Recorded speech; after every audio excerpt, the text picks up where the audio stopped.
That's what Bealings is really about. It's about, we always say to prospective parents, if you want to change society, and we want to change society, and sometimes they look a bit and you say, well, are you happy with society? And no, there's little things we are happy with, and there's, there's other things that need to change. And say, so you want to change society as well then, and that is the feeling, isn't it? That we can change things for the better. There's hope.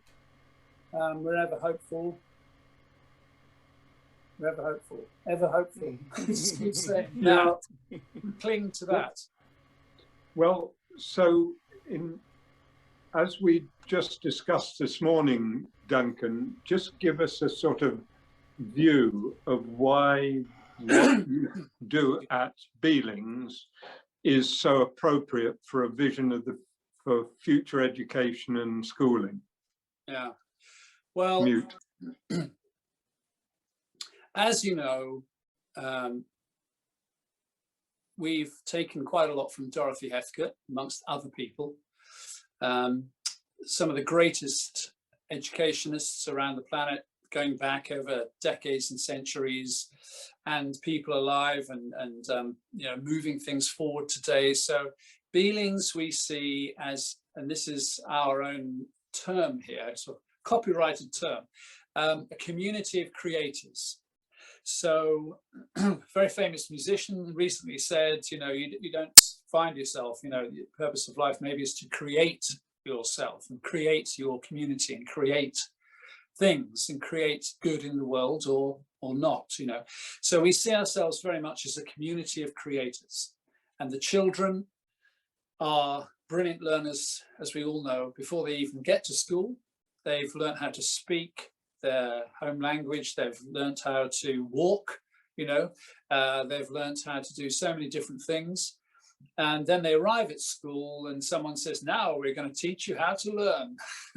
So obviously, we want to build on what they can already do. So one of the places we visited was Reggio Emilia, and clearly that's all about social constructivism, which we are certainly about. And so our whole approach is based on that. It's based on working together as a community of creators so that we help each other to understand, just like scientists do, excuse me, a bit of a cold, around the world, collaborating, not competing, not hiding things away from each other, but collaborating, aren't they? And all creative people are open to that, borrowing ideas, building on things, sharing, building something, creating something better and something new. So collaboration is our biggest central core feature, really, as alongside what we call a democratic approach, so that all the children meet with all the adults every Monday when it's not COVID, and we all have an equal say in discussing how things are and how things can be improved in the school. So over the last few years, for example, they've discussed 5 years ago getting rid of the school uniform, and a very eloquent girl in year 6 wrote a letter at that point concluding with the words that she felt that humankind had got into a lot of trouble by the wearing of uniforms. And before that she gave a very powerful sort of speech, really, about coercing people and making sure that people would be doing whatever somebody else felt they should be doing, rather than discussing it, more egalitarian kind of view. So this is what happens when children are given more power and the ability to really express themselves and feel that they can make a difference. And we certainly want the children to go on into life feeling they can make a difference, maybe just with their local community, but people around the world. For example, Saturday was National Rewilding Day, it was International Rewilding Day. And I don't know if you saw any of the videos online, but there are millions of people all over the world who are doing something about rewilding their little corner of the earth. And there's a feeling amongst young people, I think, especially online these days, that there are communities out there that they can link up with. So this is one of the big hopes, that we're not isolationists, we're not cutting ourselves off, that we all share certain human values and rights, human rights. So that's the first thing. The second thing is that to believe in yourself as well, to know, you know, as the great philosophers have said, as certainly recently year 6 have been looking at Buddhist Tibet and the feeling of it's within you. You know, as Rumi said, you're not a drop in the ocean is in you, you know, in your drop. So that you're empowered and you feel that you've achieved so much in life before you even arrived at school. So you've got a great confidence in yourself. And that needs to be built on the things that you can do, and that everyone's different. And so, as all schools do, celebrating differences and promoting, you know, your own strengths whilst collaborating with others. And a big thing which is now on our website, which is something we are very deeply committed to, really, is Richard Feynman, you know, the old research physicist, theoretical physicist, Nobel Peace Prize winner, 64, I think it was, who said, "I do not understand what I don't create." So we understand better what we create. We can find out about it, we can learn about it, we can memorize it, you know, we can receive a curriculum, we can receive information, but you know, but that it'll come and it'll go. And Ofsted, of course, have recently said that things need to be committed to long-term memory.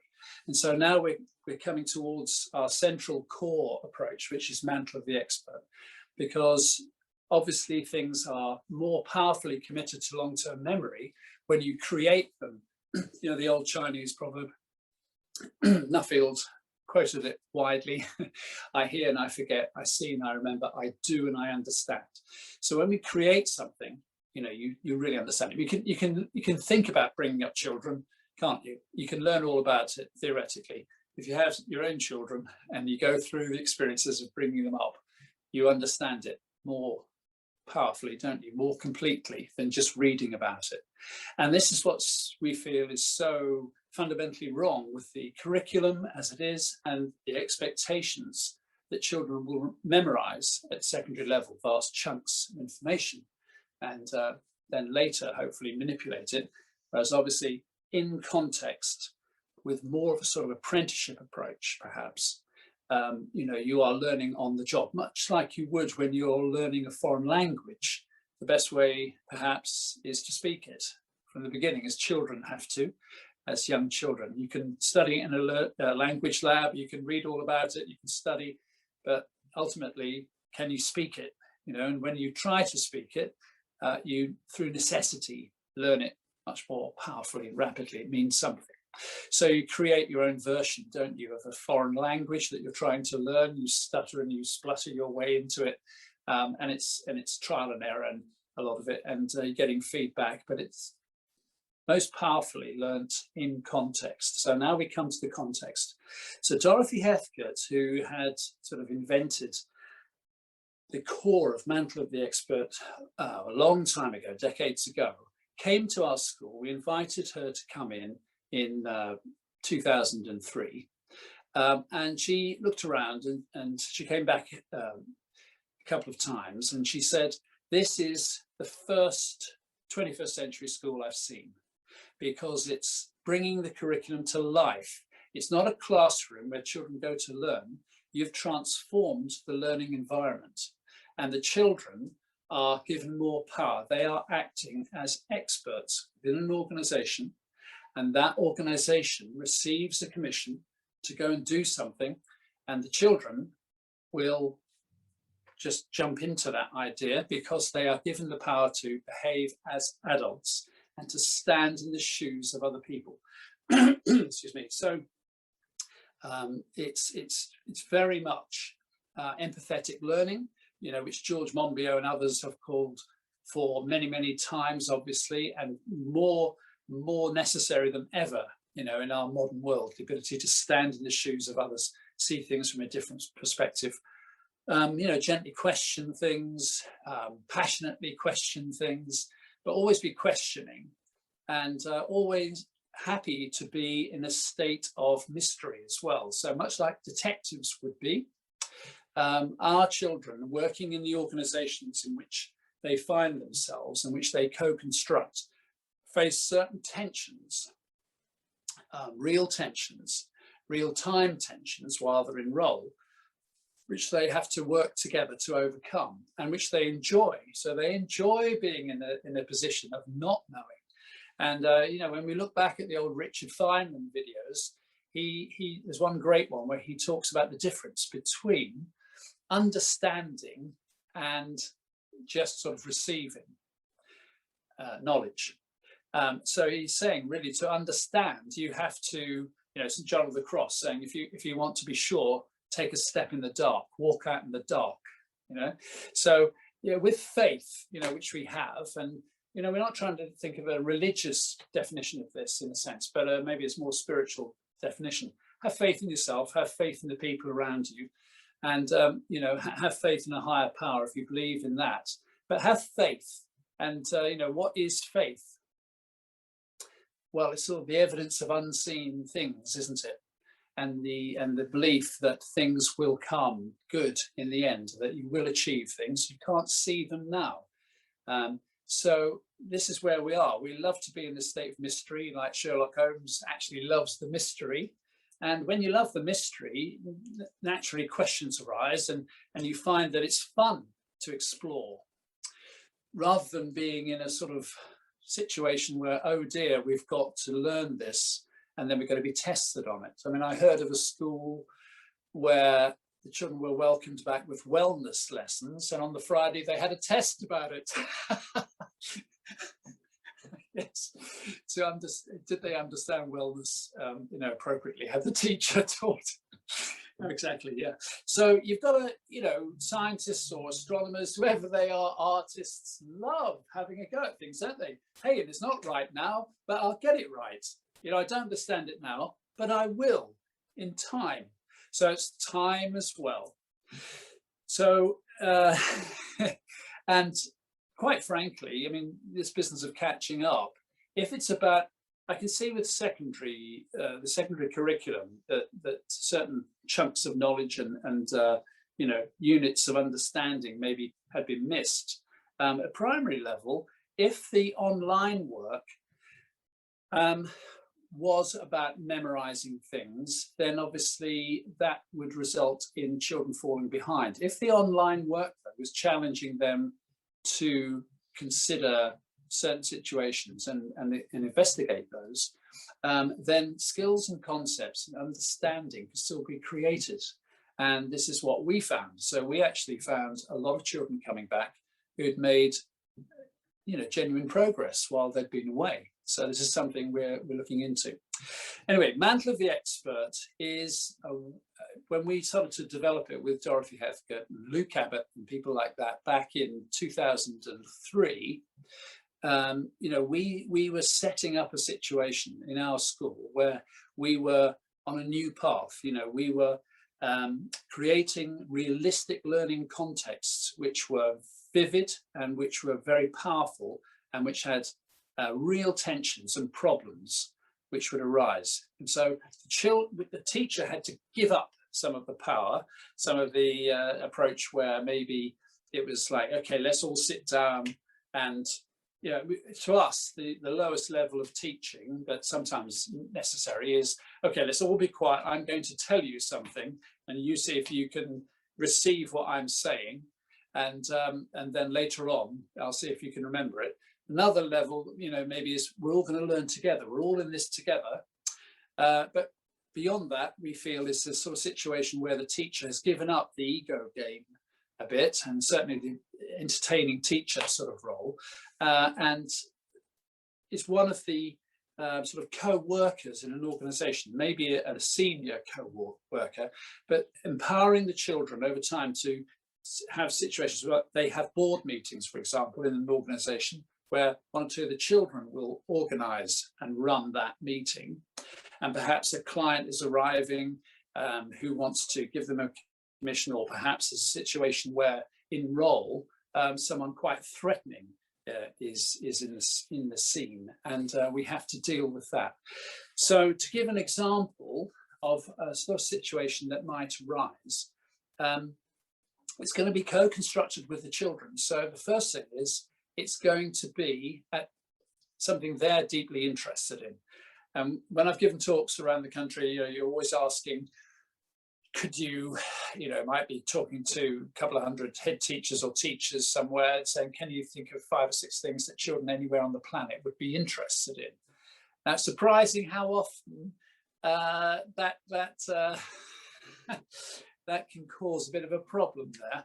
But unless we understand the people we're working with, as Peter Dixon used to say, any old duffer can come in off the street and say, open the books at page 25, or here's my Twinkle worksheet for today, which horrifically, actually, now online, they're even providing scripts for teachers to say whilst they deliver the worksheets. No, if we actually understand the children we're working with and see what they're interested in, obviously we can go with that interest, can't we? Because we've got a Bealings School in Copenhagen, and there they say, you learn best when you're interested in it yourself. Surprise, surprise. And we want the children, don't we, to go into life feeling fulfilled, feeling, hey, I'm going to learn something else now. I'm going to be, it could be anything, couldn't it? I'm going to go to evening class to learn how to weld or something because I really want to do it. Or I want to play tennis. Whatever you want to do, you will learn better, won't you? You'll do it because it's fun and you'll learn it better. So anyway, so a situation might be, there was a situation at one point where we realized that some of the children were very, very interested in, excuse me, some of them were reading the Narnia books. And so we were a company that was a removals company, and we were based locally in an old USAF Air Force base, actually, empty warehouses. So our organization was set up there. And we set it up. We had maps of the removals company. We had lorry parks that children suggested we needed. Some of them suggested we needed a lorry to transport very valuable things, and another lorry, huge juggernaut, which might empty some baronial home, for example, where there might be paintings or works of art that have to be carefully stored. And anyway, we had this set up, and we had a commission at one point, which was from a chap called Sir Peter, who's living in Wales, to go to Orkney and empty out a hunting lodge.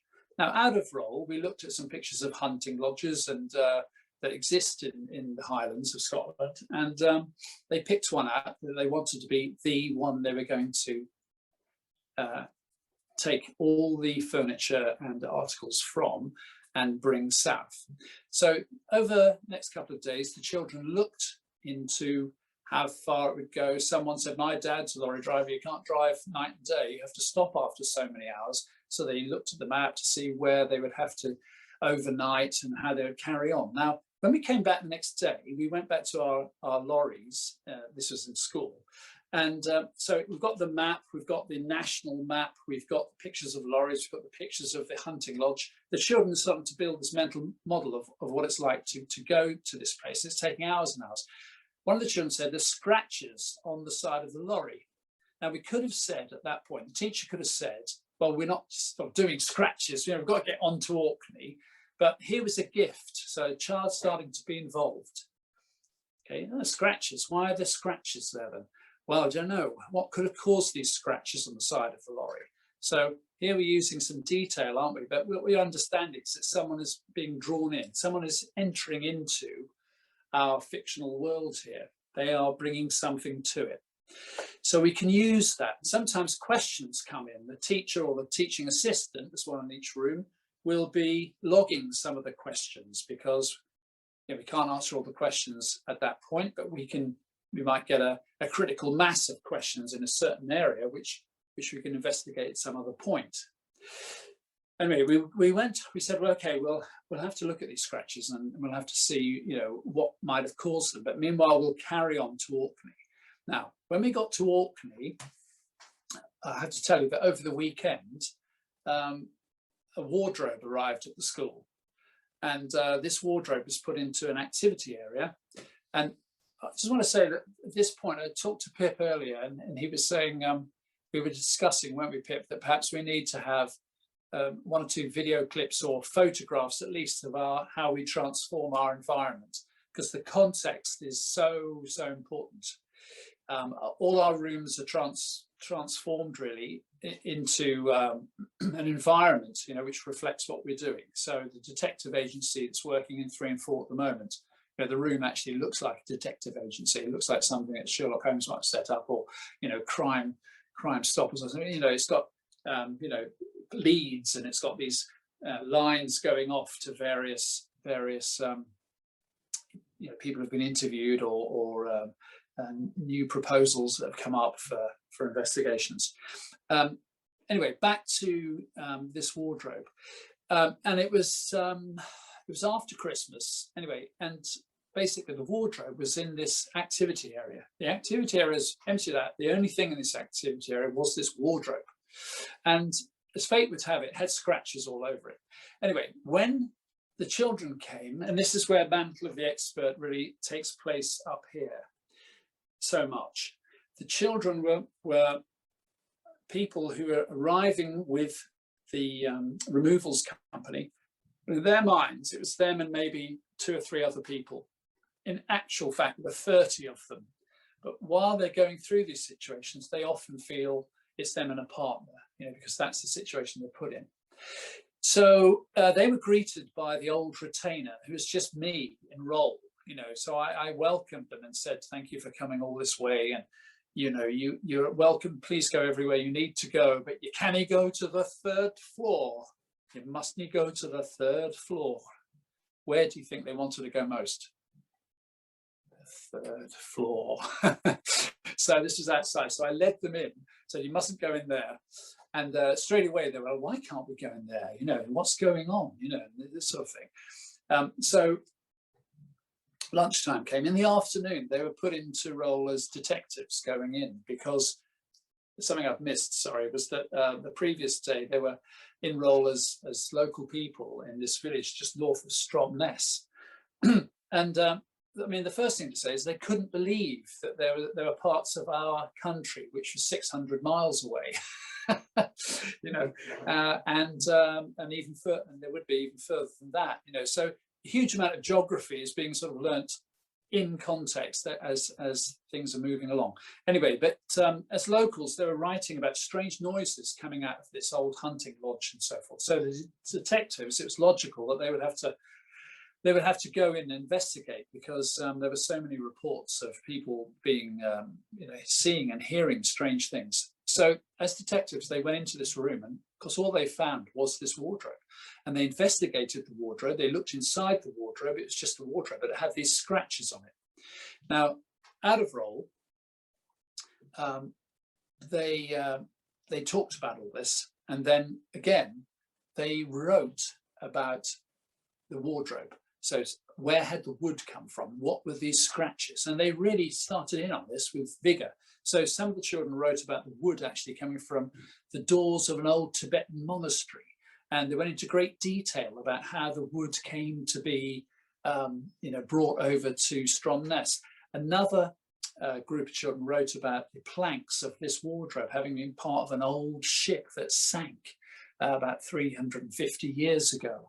And so it had a history and a life, and the writing that they came up with at that point was really vivid, and it was fantastic descriptions. It wasn't well punctuated because it's a first draft, and they were aged 8, and it wasn't some of the I'm sure 1 or 2 people from the DFE would be disappointed that not every grammatical device was used on an A4 page.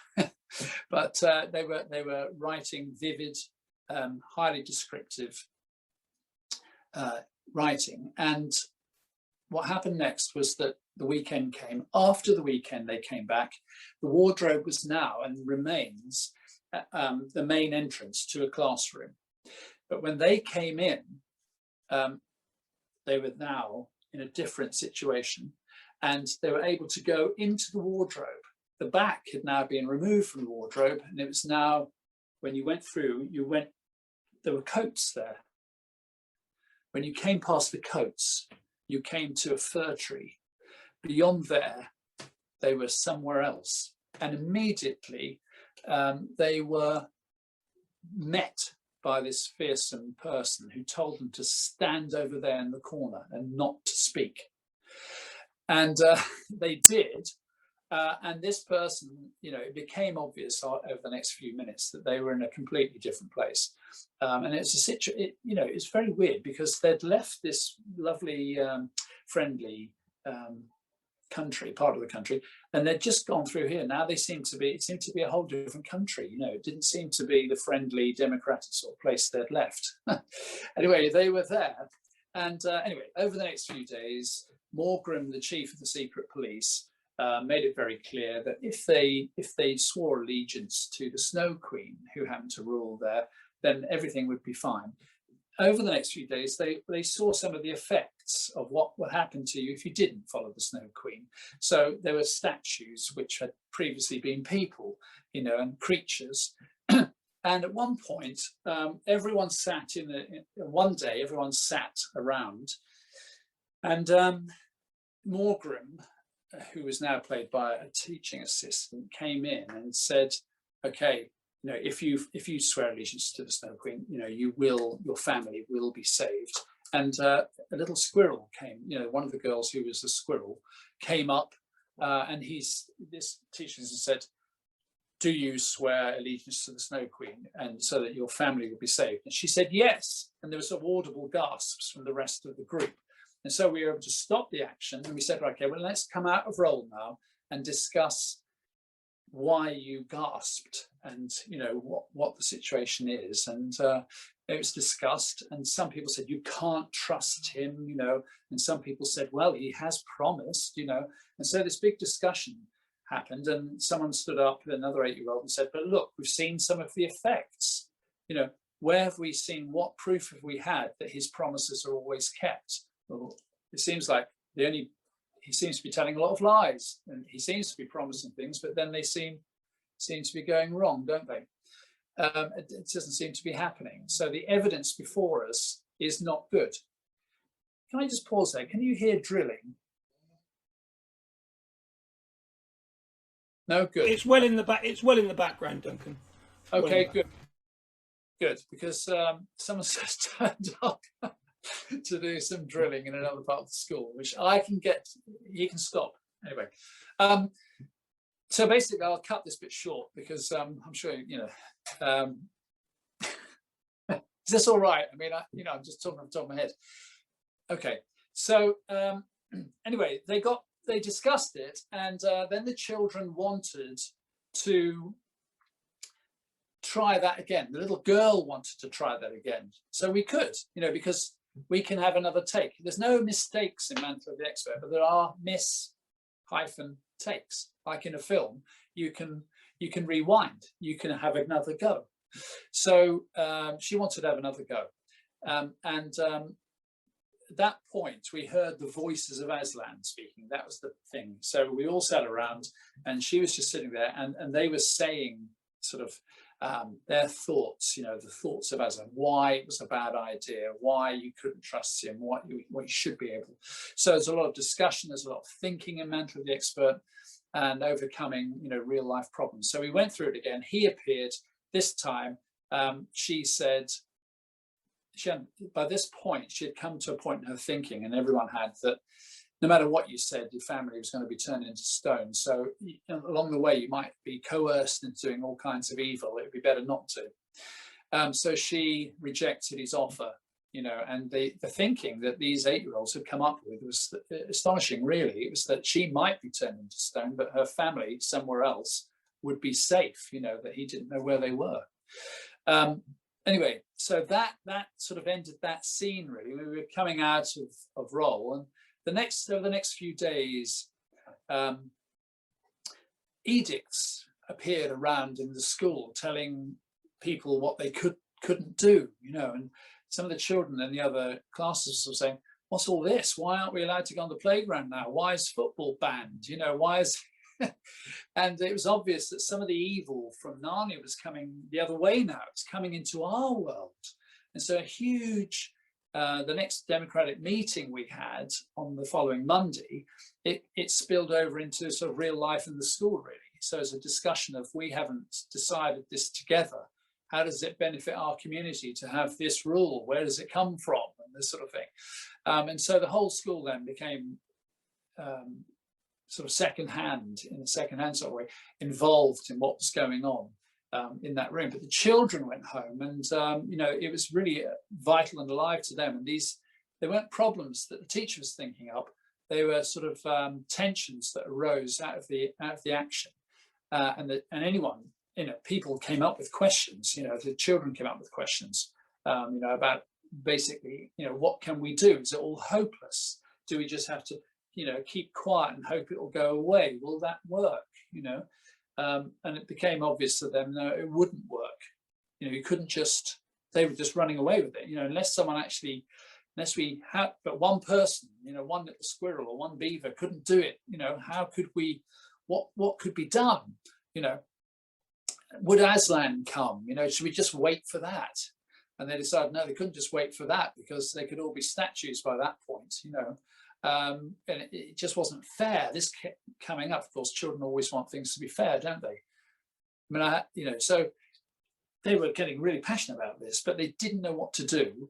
And then, of course, they were going home and discussing it, I guess, with their parents. And the parents, we know this for fact, you know, they were saying, you know, what's going on at the school? You know, and then my children are really, you know, they're really angry about this. They really want something done about this person, you know, and they're talking about trying to do all sorts of things, set a trap for her, or, you know, anyway. So they decided that they would have to set up a sort of a peaceful resistance to this, that she would need them for certain things. And they decided that she needed food. That was one of the things that she needed. And they were basically going to make sure that she didn't get that food until she changed her ways. Okay. Now, simultaneously in that Mantle, because usually a Mantle of the Expert is a series of episodes which are co-constructed. Looking back, they appear, you know, like a story. I mean, this planning sheet behind me was one from an organization called Diamond Demolition. And this was a company. Is it possible to put me back in the, I'm on a sort of, can I go back to full screen for me? So I need to see it. How do I do it? Is that plus? Is that what I'm pressing? No, I've got all of you now. How can I do that? Top right should be ish. Well, I've gone all together now. Are you trying to see just you, or Yeah, just me. speaker view? When you speak, it should be just. When I'm speaking, I'm tiny. Why that is? Oh well, I've gone all tiny. So anyway, I'll just, as I can't really see what I'm pointing at, but okay. So, and that shows the episodes in our planning, which looking back on it sounds like a story, and it reads like a story, but it's not a story we're following. We're co-constructing these different episodes, and each day the teacher and the teaching assistant, of course, will be evaluating, you know, what's happened, what the children have learned, and certain questions that they came up with, which we can look at the national curriculum and say, okay, well, actually, if we investigate that area, you know, then there's an opportunity to learn about this sort of thing that the government wants us to learn, and that we understand is right for children to be learning about, you know. So there's a huge amount of, obviously, there's masses in the English curriculum, there's masses in the maths curriculum. I mean, the maps that we looked at, there's a huge amount here in geography that we would have explored, and not just at their level, but way beyond their level, really. So in terms of English, for example, all the different kind of writing you might have, persuasive writing, you've got different writing for different audiences, haven't you? And there's a huge amount in terms of speaking and listening. So I think what Dorothy Heathcote meant when she talked about 21st century school was it wasn't just a repetition of 19th century or early 20th century sort of teaching modes, with a class, transmit this information to them, get them to learn this. This was a situation where you're actually utilizing the passion and the energies of children and their need to learn certain things. And if they're in context, obviously, then they are things that they need to learn, they want to learn, but they're useful to them. So in maths, for example, a lot of the maths that they'll be learning is maths which is useful to them for the rest of their lives. If something's coming up, there's absolutely no practical use for it whatsoever, but they can still see that it's useful in terms of thinking or improving some aspects of learning which should affect something else, or just something which is just beautiful to experience, may have no practical, immediate purpose. They're just as likely to be interested in that because they've brought it up. They've become interested in that. So what we're doing really with Mantle of the Expert is we're setting up organisations. The children are empowered not to be children but to be adults. So often they are at the beginning, if they're not even applying for their position, they're in the organisation. The organisation has a sort of vast hinterland of success behind them, so they know that they're enrolled as a very successful adult person with certain skills and concepts. And here a huge psychological change takes place because they really step up to that. They behave as that person. For example, at one point there was a meeting where Kelly, who's now co-head, but she was teacher at the time, she was enrolled as a client coming in, hoping that an organisation would do some work for her. And at the meeting, she sat down, the children sort of said, first thing they said was, how much money are you going to give us? And she sort of tried to get them to tell them about this is quite early days, the organisation, and they kept on about this. So she said, well, this is so rude, I'm leaving, and she left the room and they were shocked. And she came back in out of role and said, why do you think it went so badly? Well, someone should have offered you a cup of tea or something, and sort of welcomed you in and explained what our work was and how much we valued your interest and support, And so they learned some of the finer skills in terms of introducing things and welcoming people and getting to work with someone, build up some sort of working relationship. So these are valuable skills, so over time now, because it's gone on and on and on over the years, children got very good at not just verbal but non-verbal communication and reading people and reading signs and what's happening. And so there's interpersonal skills, and of course inspectors since the year dot, haven't they, criticised schools for not offering enough opportunities for speaking and listening, children raising questions, following their own lines of inquiry. So what we've done is create contexts for those things to happen. And those contexts are child-led. They're not led, I mean, they're co-constructed with the children, but they're based on their interests, what they're interested in. So the 6-year-olds last term, someone had heard noises under the floor, and they went into a whole situation where there were these little creatures living under the floor in this old wooden floored classroom. And, so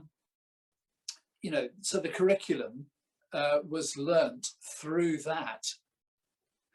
Now, the early years children at the moment will be they're doing some more Reggio Emilia based approaches, really. They will do a Mantle of the Expert, but it won't be the same as year 5 and 6, who are maintaining it over days and weeks. Last term, this term is just ending, year 5 and 6 were mountain climbers, and they had permission to go into Tibet. And of course, while they were in there, they were hoping to go to Lhasa and Potala Palace and to see all sorts of things, but they found that they were restricted very much. And so they began to experience what life in modern Tibet can be. But they also began to realize that there's more going on than perhaps meets the eye. Yet the people they met and worked with had the same sort of hopes and values as themselves. they had the same needs, the same human rights, and the same human ways of sort of enjoying themselves and laughing. And in fact, they were very happy, and they were inordinately happy compared with the state of their lives, you know, which is, and then coming out of there and going through Nepal, had the same sort of experience. So a whole question about happiness came up, the whole thing about what do you really need in life, and what could you be happy now? Can you be happy today?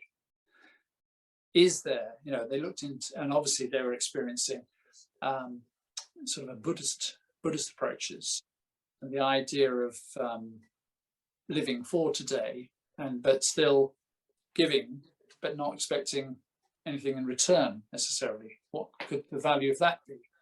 So a question of monetary value, and these are all live issues for young people today, I feel. So Duncan, do you think that there are schools who've adopted, you know, values-based education? Yeah.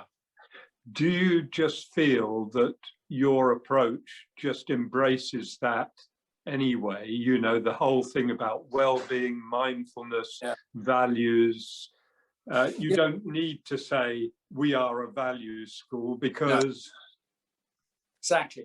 And also, it's like we gave up going for awards, and we gave up going for all those sorts of things some time ago, because, you know, we're, you know, everyone's doing that. And what we want to be doing, basically, working with our local community, is to be saying, okay, well, we can't necessarily affect things, you know, except right now, right locally for us, you know. So that's what we've concentrated on. And the idea also that, I mean, I've done conferences, haven't I? And we used to have thousands of visitors coming, and people have said, oh, you should have, you know, more of an online presence, and you should be doing, you know, why aren't you a national speaker and doing a TED this and one of that? But we feel, I mean, Sir Tim, you know, Brighouse said to me a decade ago, the advantage you have, he said, is that you can say, why don't you come and see it? He said, I can talk about things and have great ideas, but you can actually say, we're doing it. And so that is it, really. You know, if you want to, people want to find out, come to Bealings. And our thing is not, we don't believe there is a system that will work for everyone. We think you have the answer yourselves for your area and for your schools. But maybe we have something here that you can come and see, or you can, you know, there is a new film being made about our school, and that will be available later in the year, you know, that people can look at. But ultimately, when we've had teachers or students or head teachers or heads of authorities, and we've had over 6,000 people now in the last 12 years, 15 years from all over the planet, they take from Bealings what they can see, what they can understand, you know, how it is. You go to, you know, so much that you could, it's just the environment itself, just the way the rooms don't even look like classrooms, you know, just the way the children are running things themselves in terms of the democratic meeting. I mean, they've made decisions such as I say, they got rid of the uniform. We had chickens. You know, they've decided where they want to go on a school visit. They've had for 15 years we've all been known by our first names. For 20 years we've had no homework. We've had no team points. We have none of those things because the children are working with us to construct it ourselves, to make it ourselves. And it really is a new school every year. Every week, you know, in a way, every day. You know, I mean, today a new person's just joining our school. Someone left to go to Australia, and the next day someone else is here to take their place. The school is different now because they've arrived, and you know, they'll have a say, and they'll bring their interests and their strengths and their worries and their questions into the mix. You know. And so, you know, when people sort of say, are we catching up? as we say, it sounds like there's a way, but we're creating the way, you know. So there is no way. It's like, you know, the old saying, there is no way to happiness. If you like, you know, happiness is the way. I mean, there is no way to learning. Learning is the way, isn't it? You know, so there's a whole world of learning out there, and it's such an exciting, you know, place to be. But with Mantle of the Expert, the children aren't 8-year-olds or 10-year-olds going into it and needing to be told what to do by adults. They are, this psychological shift has happened. So it's a whole new paradigm. They are up here behaving as if they were those experts, and they're responding to questions and to problems and to tensions coming in and discussing it as if, what would those people say? And we're standing in their shoes. How would they react to it? And at one point we had a break-in at a national park we were running, and the children were interviewed. Half the children were in role as the police coming to interview the employees who had been accused of malpractice. The other half of the class were that group being accused. And so, and straight away, actually, they got into those roles very convincingly. You know, the police arrived with clipboards and straight away were interviewing one of the employees. The employee felt very much under pressure, but managed, all the employees, the half of the class of the employees responded to sort of say, no, this is, we've been following the health and safety practice. We've been following this. We're doing this. You know, the report that recently came up in the paper is a misreport. You know, the reporter didn't even come here. You know, they wrote it, you know, remotely from something they'd read or seen on in a film. You know, so it deepened. You know, and then in the afternoon they could swap roles, and they could feel what it's like to be interviewed, and they could feel what it was like to be the person interviewing, and how careful you had to be when you were interviewing, and how you know, it's very easy to assume, you know, because you had the power. They really felt, the police, the half who were the police, really felt more powerful. So out of role, we talked to them. How did it feel? Whoa! Well, we felt like that person was nervous who we were talking to, and we had to, you know. And then the person who'd been interviewed, and then this is, you know, 5 or 6 years ago. The person being interviewed said, yeah, it was tricky, you know, we felt like I was in the wrong, but I had actually done nothing wrong. So I had to be brave, and I had to say politely, no, we followed, you know, the protocols, and I think you should go back to the reporter and talk to them, you know. And they had a chance to write their own report and to come up. So sometimes in this work, nothing seems to be happening in terms of, if you came in and said, what geography or science are you doing today? It might be at the beginning of a Mantle of the Expert where we're still setting it all up, and we're you know, remembering things we did in the past, and you know, we've got our roles in the organization, and now here comes a client who's asking us to do something. So in a minute, I'll just tell you how, sort of the overview, shall I? Yeah. Duncan, there is a child in your school, I think, who's being tortured by... No, it's playtime and they're outside. I know.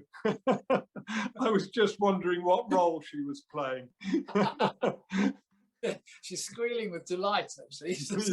Oh, good. Yeah. This is incredible. I think it's fantastic. Like, if you or I were driving for 5 hours, we'd get out, we'd need to go to sleep for half an hour. The children have to go out and run around, you know. It's incredible. So I get more energy by spending energy, you know. Yeah, I just checking that she wasn't being quizzed by Priti Patel or anything like that. You mean Morgram? There was some, in that story, there was some very strong relationships to the whole Brexit affair and to food banks and things like that. And I just thought, you know, it's so current, isn't it? Those things, those influences dip in. Duncan, let me first of all say that reminds me so much of so many wonderful experiences I had in my school doing Mantle stuff as well, and you know, before I retired, and wonderful teachers who picked it up and some who didn't, which was an interesting thing. So the question I'm going to ask you is not from me, it's for the purposes of people who don't know about it. But you mentioned early on about you noticed with some. Can I just say, do you want me to? Those children could move away to No, another. no, it's not. No, it's not a problem. Makes it real from my perspective. Okay, okay. You mentioned early on that you noticed that some children, when they came back into school after lockdown, had made real progress. Yeah. I think what people would like to know is how you're measuring that progress, because what you're telling us about doesn't have any element of measurement within it at all. And I guess that you have to be measured like everybody else, sadly. And I, that isn't what I want. I'm just throwing it in for everybody else. Yeah. Well, excuse me.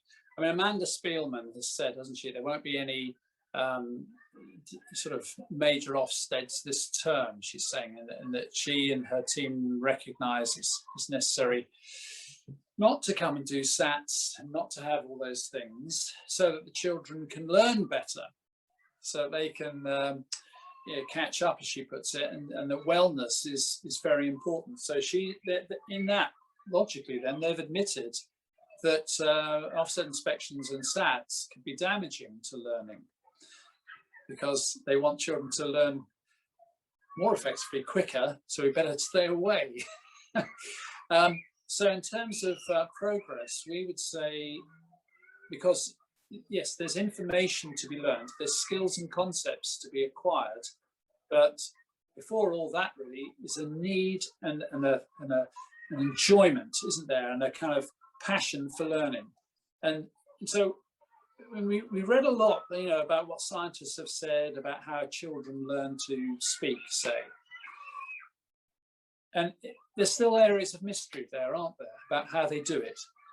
Me want, we. Now, no adult ever said that to them, but they've put their own, they've made it communication there, haven't they? They've got some feedback, and of course, no parent at the age of 1.5, 1.5-year-old is saying, "Oh dear, you've only achieved working towards in speaking."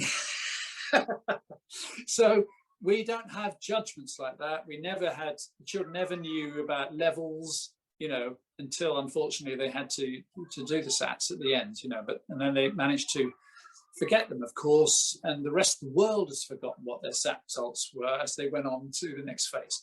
So the idea of sort of resilience and, but mainly, hey, I'm going to do this because I really love doing it. And that's what we want for our children in life, isn't it? I mean, we don't want them to be, as so many of the parents are, or tell us they are, trapped in jobs which they don't like, even hate. So that one day, they can have an iPhone in the driveway and a nice house, and one day go on holiday, and one day retire, So it'd be much better if they could be fulfilled and have, interesting lives where they're actually engaged just because through sheer enjoyment. Why can't that happen? And also where they can work in friendly communities for people. And that's another thing that you find when you travel, isn't it? When you travel to some of the poorest places on earth, you find some of the tightest communities. People working together to help each other, bring in the harvest, whatever they're doing, find water, cook, celebrate, dance, sing, all those things. So when we talk about children making progress away from Bealings and then coming back after lockdown, sometimes this has been in terms of resilience. Sometimes it's been in terms of they've got closer. We've heard a lot about children being abused, nationally. And of course, we're deeply concerned for those children. And there are others, though, other families who found they got closer, actually. Reading is an area where children, if they've had access to decent, to books, or even online, they've done a lot more reading. So reading's actually improved. And I have to say there that our phonics scores are never any good, because we don't put a lot of store in synthetic phonics. We do massively honour the work of Frank Smith and all his work, research around reading. And of course, you get better at reading by reading, don't you, actually? Being read to and loving books and getting into that. So the more reading you do, the better you get at reading, and actually, the better you get at writing as well. by and large. So they have made progress, and to welcome them back, the staff made a film around the school. It was a funny film, and there were words written on the little road that leads to the school as they came back on that Monday. We had 40% of the school back anyway since Christmas. I mean, as you probably know, in different schools, there were vast extra numbers of critical workers this time around than there were the first time. Anyway, so the children have bounced back by and large, and the progress they've made, as I say, has been in terms of personal values, has been in terms of reading, it's been in terms of kind of getting interested in things, having time to be bored, time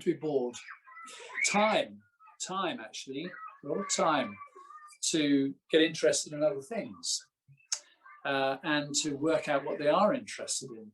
See, some of the children I think that we have come from many different backgrounds, but some of the children are taken to clubs night and day. Things are laid on for them quite a lot.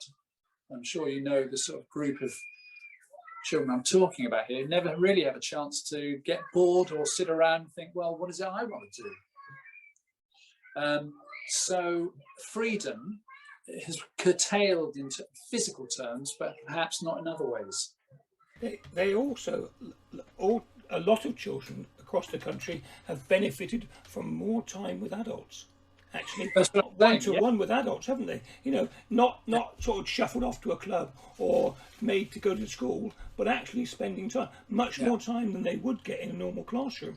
Because, when you divide up the time, 30 children, one teacher, 1 hour, 2 minutes each, isn't it? It doesn't work quite like that, but they're getting much more time with that, with an individual one-to-one, haven't they? Yeah. Well, this is the thing. I mean, Lou Cabot's was saying, well, Mantle the expert with people, the schools he's seen, and I've seen, and other people have seen, sometimes that is only a couple of afternoons a week. See, here it's every day, and most of every day, so that everyone in the room is the teacher in a sense, and yet no one is the teacher, So this is where groups of people are working with groups all the time, and individuals.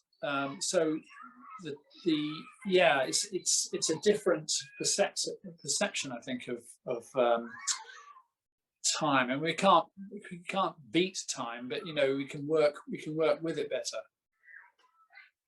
But if you can't be doing Mantle of the expert, then an apprenticeship model or something, which maybe is what you're alluding to there, because children are with adults, and children used to be with adults quite a lot, didn't they? A lot more, and they also had more freedom anyway,